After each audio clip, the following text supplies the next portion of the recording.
inviting me, and thank you for a very sensationally organized conference in Tashkent, Termez, Samarkand, Bukhara, and my heart is dancing with joy when I heard that you're going to organize it in Khorasan, in Karakapastan, because it's a part of Uzbekistan I'm really excited about, and I think especially archaeologically it's got a very significant value to study further, because it's been largely understudied. I hope it's going to be Nukut. I haven't seen Nukut yet, but I'm really, really grateful for your offer and for your generosity and for inviting me here as well. So I'm just going to try to see. Good.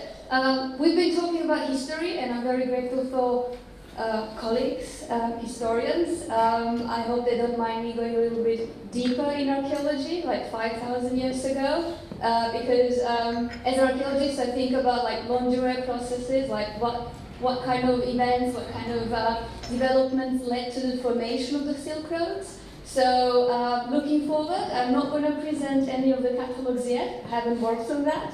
But I'm going to present a few ideas that Mr. Firdavs Abdulhalikov and myself have discussed at length in Tashkent a few weeks ago. And we are happy to kind of push it forward, and I'm very happy he's taking them on board. So I'm an archaeometallurgist, as you may imagine. That's why metallurgy is the center of this. We think about the Silk Roads as this sort of historical Silk Roads, if you like, when they are mentioned in sources like, I don't know, from 300 BC almost, and until like, say, AD 100. And we see that basically the Silk Roads being the connectedness of the big urban centers. But very rarely do we address something happening in the middle. And we know it's caravans and silken carpets and spices and whatnot. But actually the earliest evidence for the Silk Roads is 4,500 years old. And it comes from the exchange of barley, of millet and wheat, somewhere in Semireche in southeast Kazakhstan, and it's been very well presented and documented archaeologically. So that's the first contact we know of Southwest Asia and China. It's been gaining a lot of attention. Now we have scientists claiming that it wasn't the Silk Road, it was actually the Grain Road. And I'm going to try to convince it was actually the Bronze Road, but we're going to come to that later. So there's another phenomenon that happens sometime in Bronze Age. It's called this bronzization. So what is going on is that somewhere around 1600 BC, we see this space united for the first time ever in humankind. And it's united by the exchange and trade in metals, in bronzes. How do you make your bronze? You alloy copper with tin. While copper deposits are all over the place, tin is only found in few of the places. And one of the most prolific resources of tin in prehistory were in Central Asia. And this is where the steppe people and the pastoralists come onto the stage. What you see here is this kind of an area where the bronzes were kind of uniting the Atlantic to the Pacific, and these big kind of empires, like, I don't know, Shang Dynasty, Indus Valley Civilization, Egypt, Greece, Mesopotamia, and so on. But just to tell you how all of that is dwarfed by what is happening in the steppes, I'm going to show you just two examples of what's going on in Eurasian steppe. Say in the Urals, we have the production of bronzes some 3,500 years ago, covering 35,000 shafts, around 500 square kilometers, around 2.2 to 5 million tons of copper being extracted, and so on. So it's an industrial scale happening a few thousand years ago. And it's something that is not compared to anything happening in Europe. Another one in Central Asia, actually in Uzbekistan, is in Zarafshan. It's a huge copper deposit, again, very prolific ones, and producing copper for the entire region of Eurasia.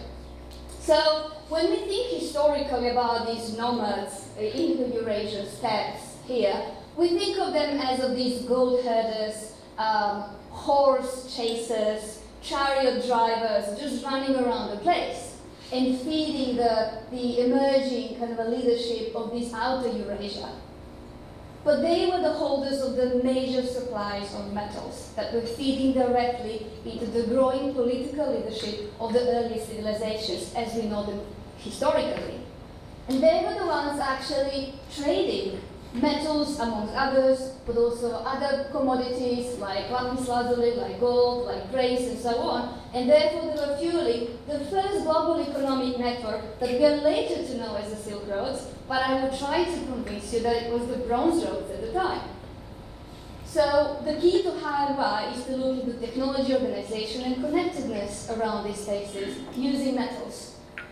And it doesn't stop only with bronzes. As we have seen in research in Uzbekistan, there's a very famous crucible steel production. The kind of a steel that was used to forge these beautiful Damascus steel swords that were highly prized and a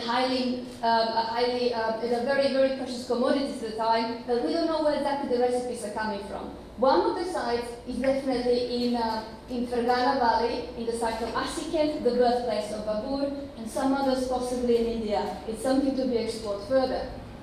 So why are metals important to study? Because they are the most durable materials from the past. You would not expect silk or organic stuff to be as easily found as metals. They tell us about the knowledge, about the transmission of knowledge, about the rate of innovative behavior. The chemical composition can tell us about the resources being used, and the networks of interaction actually tells us who was talking to whom and who were the people cooperating at the time. So think about all these stories about Great Silk Road and the cultural heritage of Uzbekistan. Each of these stories can be told through metals, can be told through the exchange of metals, can be told through the metals being used to make instruments, can be told about whatever degrees there were around there for arranging the trade and exchange of those. So we have three ideas how to pitch them further and how to explore them further, and I was hoping my partner in crime, Stuart here, is about to come. So one of them is tracing this Bronze Road, the other one is to trace the steel for the Silk Roads, and the third one is actually following the footsteps of the last Temurids using some 3D modeling and virtual presentation. So this is the idea for the Bronze Road, looking into resources, looking into technology of metal production with various partners being introduced. Where I work is Kazakhstan mostly right now. I'm moving to Uzbekistan slowly. So I'm basically studying how metals moves around like inversion steps and the kind of stuff that look like this. So using different sorts of analysis, I figured out that metals for Kazakhstan doesn't come from Kazakhstan, it comes from Uzbekistan, which is what led me to Uzbekistan in the first place.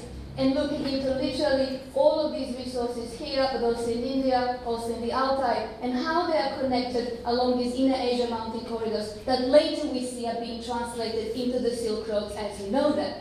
So the idea is to look for tin, especially in Uzbekistan, and to look into this region and try to make a database of copper deposits that I can use to compare all the metals from the steppes circulating east and west. And when I'm talking about the metals from the Bronze Age, I'm talking about 120,000 objects that have been recorded thus far. Some of them, I think a large number of them, could have come from Uzbekistan.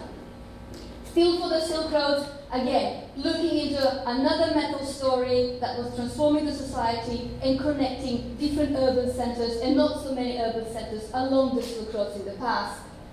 One third very interesting one is following these footsteps of the last Temurids and seeing how we can present the cultural heritage of Aksiken, say, into some sort of different sorts of virtual presentations, 3D modeling and so on.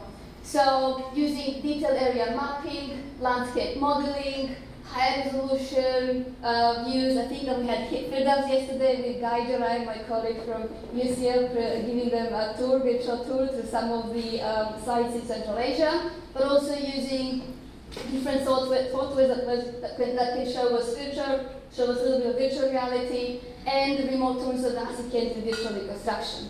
Those are only some of the ideas that we are starting to pitch, but I'm hoping that as much as there's place for history, there's a bit more space for archaeology as well in this huge undertaking of your project. I thank you again for doing this for us, and I thank you for presenting the Uzbek cultural heritage to the world.